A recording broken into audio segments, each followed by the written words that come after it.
Hey, what's up? This is Little Evil, and welcome to my warrior guide. I will cover a variety of specs and playstyles, your previous options, some leveling advice, important stats, and some general warrior knowledge that is good to know. Warriors and raids usually play two roles. It's either pure DPS in a Fury spec or a tank in protection spec, but even as Fury you might be asked to tank in some encounters, so make sure that you keep your tank set up to date even if you're pure DPS. Once people get some gear and the raids start to roll out with full ward buffs, a main tank might consider switching from full protection spec to a Fury Defiance spec. Threat is important for both Fury warriors and tanks. As a tank you want to generate as much aggro as possible, and as a Fury warrior you want to pull as much DPS as possible and not pull aggro from your tank. Warriors do not have any threat reduction abilities, so make sure to install a threat meter add-on and pay close attention to it. Pulling aggro on fights like Onyxia or Veil will result in a swift wipe and a long corpse run. So let's start with the tank specs. I do not recommend going deep prot. That playstyle is a relic, do not bother with it. Start off with the 17-3-31 spec. Impale will provide extra threat on critical strikes, and Deep Wounds is a low prio debuff that should not affect your debuff limitation in raids. Everything else is pretty standard for Protection Warrior. As a tank you would want to run Impale spec for at least couple of Molten Core and Onyxia clears, but once you have some tier pieces and the DPS starts to chase you on the threat meters, a main tank might want to consider switching to Defiance Fury tanking spec. Just remember that even though you can dual wield, on some fights it's best if you don't, and also that shield block is off the global cooldown. You can instantly use it after switching to sword and board. You can complete every encounter in the game just being normal prot spec, but Fury Defiance will push the TPS to its absolute limit, allowing your DPS to go full ham on every encounter, significantly speeding up your raids and making them a much smoother experience. It's never fun to stand around as a DPS and wait for the tank to build up threat. Now let's get into our Fury DPS specs. The most common one will be a 1932. The points from Improved Overpower can be moved into other talents, like Piercing Hole, which is amazing for PvP. Some warriors will also try to grab Improved Cleave over Improved Battle Shout, just to get extra edge on the meters for multi-target fights. This is generally a bad idea, because you're relying on another people to bring your Improved Battle Shout for you. The next Fury spec is for two-handed weapons. I am not including a Slam spec with it. Slam is sometimes used on Alliance side as your rage dump. It's because on Horde you will be trying to fish for extra Wind Fury procs using Hamstring, but since Alliance has no shamans, you would be using Slam to dump your extra rage. But the ability itself is very clunky to use. It would root you in place, so you cannot move to avoid mechanics. It would stop your auto attack timer and put additional second on its reactivation. It would give you slight DPS increase over using Heroic Strike as your rage dump, but two-handed weapon warrior will never beat a dual wielder on Alliance side when equally geared and skilled. So I would recommend using a standard two-handed weapon spec even as Alliance.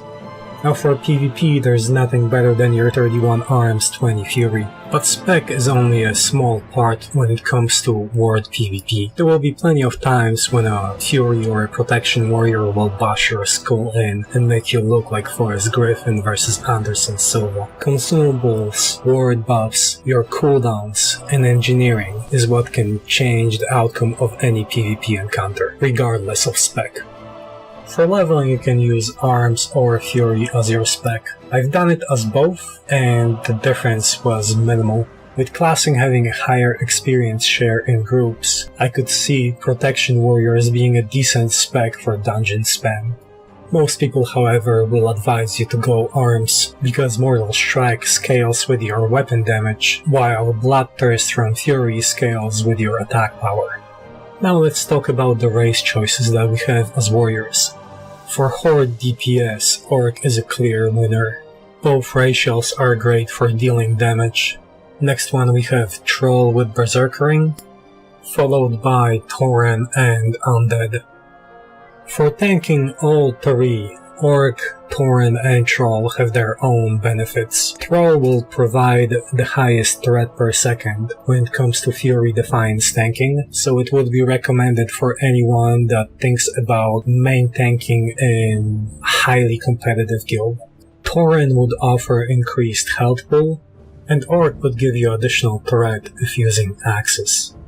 And finally, Undead as a race choice for tanking would be dead last. For alliance choices when it comes to the best DPS race, humans are a winner. Dwarves, gnomes, and elves have nothing that would benefit a DPS. For tanking, again, humans are the best choice. There are lots of good swords in the game, including Thunder Fury, that give human racial an edge over the other ones. For second choice, both Night Elves and Dwarves can be considered as a tank, giving them extra dodge for Elves and Stone Form for Dwarves. Last choice would be a Gnome. In my personal opinion, race choice is very subjective. You should choose what looks most aesthetically pleasing to you. And for PvP, all the racials have their time and place. Some will say that a gnome is the superior choice, but what if you're fighting a rogue? A dwarf in that situation might be much better, or if you're defending a flag in a Rati Basin, Shadow Melded Night Elf will give you a jump on somebody trying to recap it. So pick the race that you like, based either on looks or on the racial that would benefit your playstyle. And now for the gear. I was going to make my own list for each spec, however someone pointed out to me how amazing of a job Wowhead did on your previous options, and they absolutely did. But I would like to go down the list and point out certain things that might not be obvious for everybody. So let's start with the helmet. Best in slot, they are listing Lionheart Helm. Lionheart Helm is your best in slot when it comes to TPS, but it will be extremely hard to get early on since the recipe will drop from Ward bosses or Ragnaros, mainly from Ragnaros. Most people will use Golem Skull Helm or Git Skull from UBRS. Git Skull is also going to be your best choice for fire resistance set when killing Ragnaros. For the neck, Medallion of Grand Marshal Morris is your best in slot, but it's a BOE item that will be pretty costly early on, and the best option would be just getting the Varric's Collar from BRD. For shoulders, any of the listed ones are a great choice. Stockade Polyrons will obviously be the most expensive, use them only if you got money or if somebody gives them to you. Spalders of Valor are my personal favorite choice, since Valor set is also a very good set for starting PvP set, but any of the listed ones will do just fine. For the back, Stone Skin Gargoyle is the best, followed closely by the Emperor's New Cape. Now for the chest, the pieces listed are all good. Savage Gladiator Chain was extremely good when it was pre-1.12. But 1.12 version is more of a TPS set, however you can still use it as a tanking set. One piece of gear that is not listed is Valor Chest, and that is definitely a decent alternative.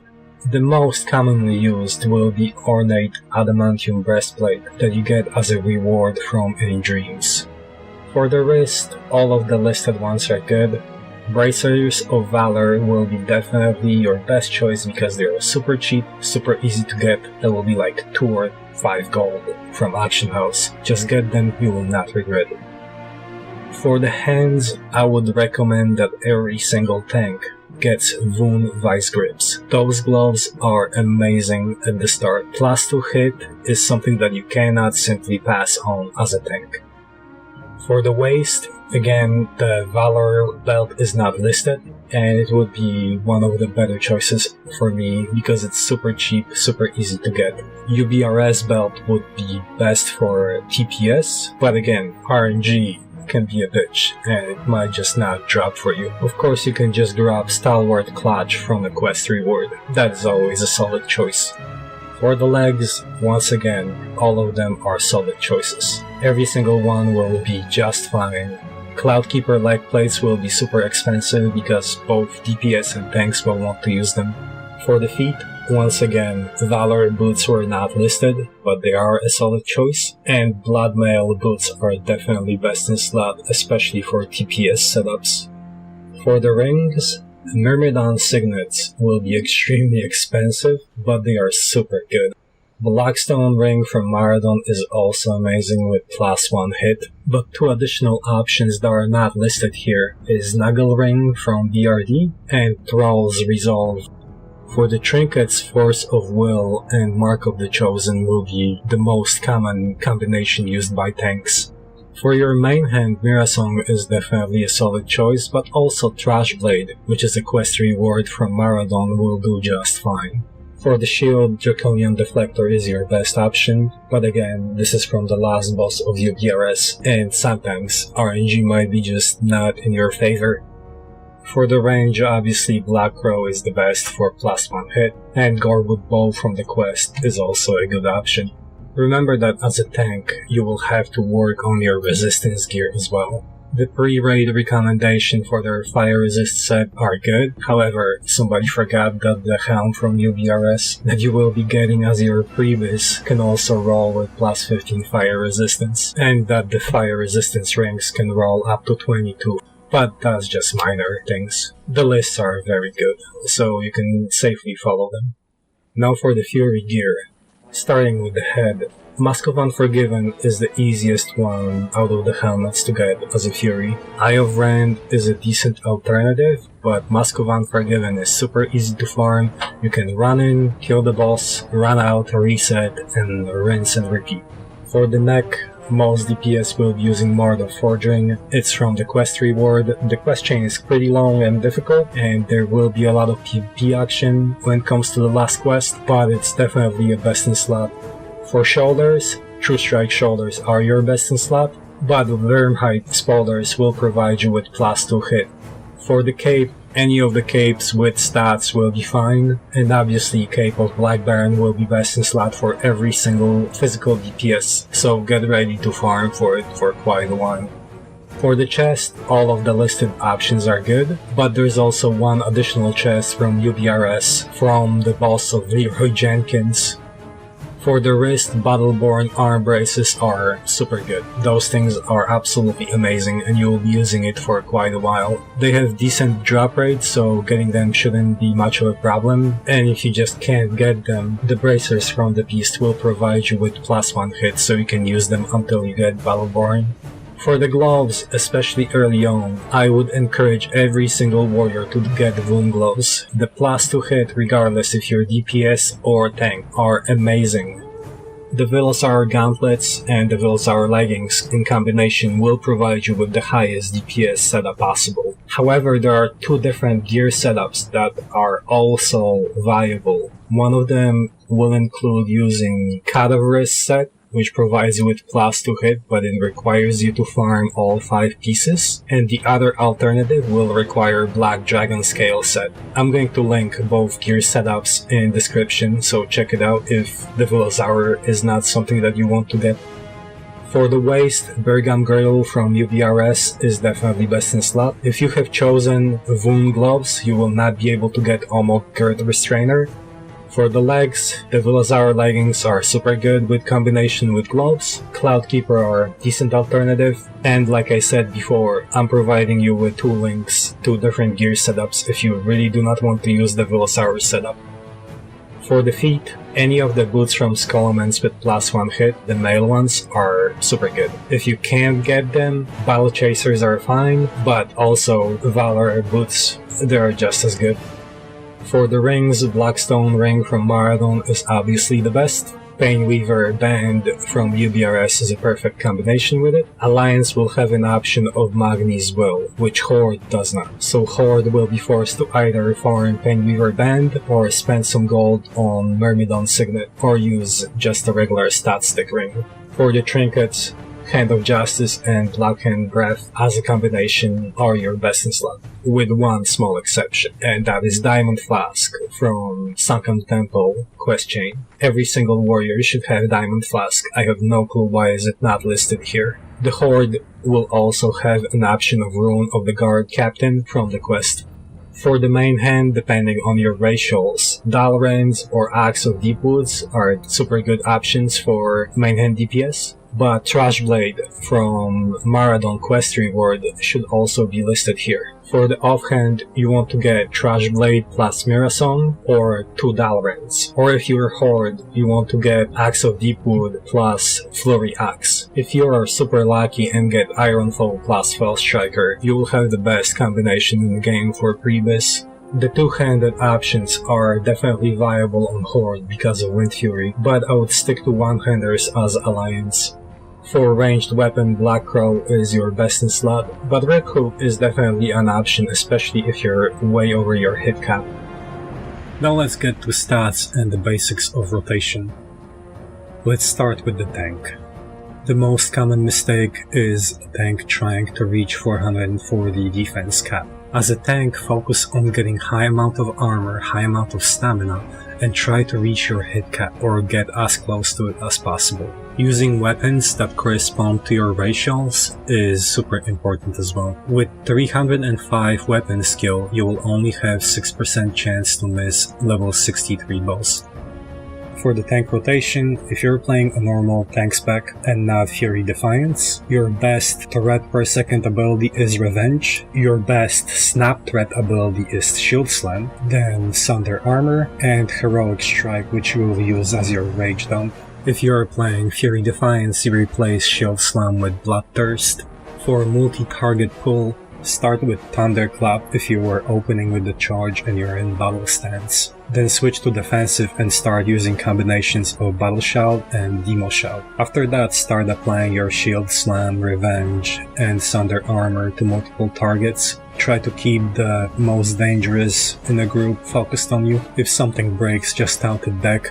But remember that tanking in vanilla is a little bit chaotic, especially in 5-mans or on multi-target pulls. Things will break, your taunt will miss, some DPS will not focus on Skull or X and will just break CC. Just stay calm and try to control as many mobs as possible. Use your defensive abilities as needed, try to keep your shield block on cooldown, since that's the reliable way of triggering Revenge. And try to protect the healer. If the DPS breaks CC or over aggro on your threat, well, if he dies, he dies. But if the healer dies, or you die, it's usually a wipe. Organizing the pull before the actual fight is also helpful, so try to keybind the marks Skull, X, Square, and Moon. You usually put Skull and X on your main and secondary target, and Square and Moon on the CC targets. This way the pull can be a little bit more organized. Inform your group on what marks mean what and try to execute the fight to the best of your abilities. Now for the Fury Warriors. Once again, the most important stat that you want to max is hit. Getting 9% is crucial. 6% if you're human using swords or orc using axes. For dual wielding, the hit cap is 28% for Wide Swing. The 9% is only for your special attacks. You will never reach that number, by the way. The most you will have is around 14. And going above 9% is actually not bad, because there exists something called crit cap. Crit cap is something that happens when your normal non-crit auto attacks will be totally pushed out of the table, except for glancing blows. This can happen when you're fully ward buff and you have quite a bit of gear. It's gonna be around 45%, so crit cap is something that is hard to achieve and you shouldn't be worrying about it until about AQ 40, and only if your guild is very strict about getting ward buffs. Another important mechanic for DPS warriors and any melee DPS is Glancing Blow. Glancing Blow apply only to your white auto attacks, so they don't affect any of your special abilities. But since a large amount of your total damage is from auto attacks, this is an important stat. It will reduce a percentage of your auto attack damage when you're fighting a higher level mob that has high amount of defense. And this brings us to another stat, which is weapon skill.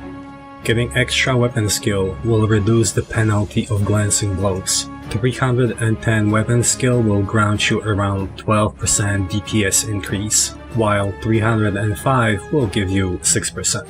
This is why humans and orcs are usually considered superior classes as a DPS choice, and this is also why Edgemaster gloves are considered best in slot forever for non-human or non-orc classes. Now for the basics of DPS rotation. As a warrior in any specs, you want to make sure that the target has always 5 stacks of Sunder armor. So in any raid encounters, you want to use your first cooldown on 1 stack of Sunder armor. If all the other warriors do the same in your group, you will have boss with 5 stacks in no time. This will boost your own and the group damage. After that, you will prio Bloodthirst, followed by Whirlwind, and use Heroic Strike as your rage down. If you're Horde, you will be using Hamstring to fish for extra Wind Fury procs. Once you get the target to 20%, switch to only using Execute. Like I said before, I do not include Slam in any of the rotation. I think that the ability is too clunky to use, but you can test it yourself and see if you like it. It's only for two-handed warriors. 2 other important cooldowns for DPS are Death Wish and Recklessness. Usually you will save your Death Wish for the execute phase, but you want to maximize the duration, so if the execute phase will last longer than 30 seconds, you should use the cooldown a little bit earlier, so it expires as soon as the boss dies. For Recklessness, you will usually be asked to use it on specific timers. Your raid lead should call out for when to use Recklessness on warriors. If they don't, try to maximize the cooldown on it. If your raid will last 45 minutes, you know that you will be able to use it twice during that time. Use it on execute phase, but make sure that you watch the threat. A fully buffed warrior using Recklessness on execute phase can rip the threat from a tank, especially if the boss has threat reduction mechanics. Now for the PvP warriors. Everyone will tell you that there's no such thing as a PvP rotation. You simply react and adjust to the situation that is in front of you. You always want to keep your target slowed down. It looks like on retail we're gonna have a much easier time keeping up with the target because of the leeway being much larger than it was on a private server. If you ever have a question about specific PvP encounter, you can leave me comments or you can hop on my Twitch and talk with me there. What I want to cover is the notion that you should always PvP in arms. Arms is amazing as a target caller in battlegrounds and helps you burst people down much quicker when they have a healer behind them. But Fury spec can definitely hold its own. If you are a Fury warrior and you want to raid as well as PvP, but you don't want to really spend gold on respecking, there's a spec for you that you can run. It works extremely well if you have some ranked gear. Getting the intercept bonus from rank 10 or rank 13 gear helps it a lot. Shout out to With the Wrist for pointing that out. With talent and gear combination you can take intercept to 10-second cooldown. You'll have much easier time fighting mages if you're lucky and you resist some of the Frost Novas, and also chasing druids and rogues. This concludes my warrior guide. Let me know in the comments if you liked it or not. Point out if I messed up with something or if there's a better choice. Give me a like or a dislike, subscribe if you want to see more stuff like this. Next one I'll probably make a Molten Core guide once I get my warrior to level 60 and check if Molten Core has any substantial changes from the private servers. Anyway, thanks for watching, and visit my Twitch if you ever want to chat about warriors, druids or hunters, or raiding, or WoW in general. Later.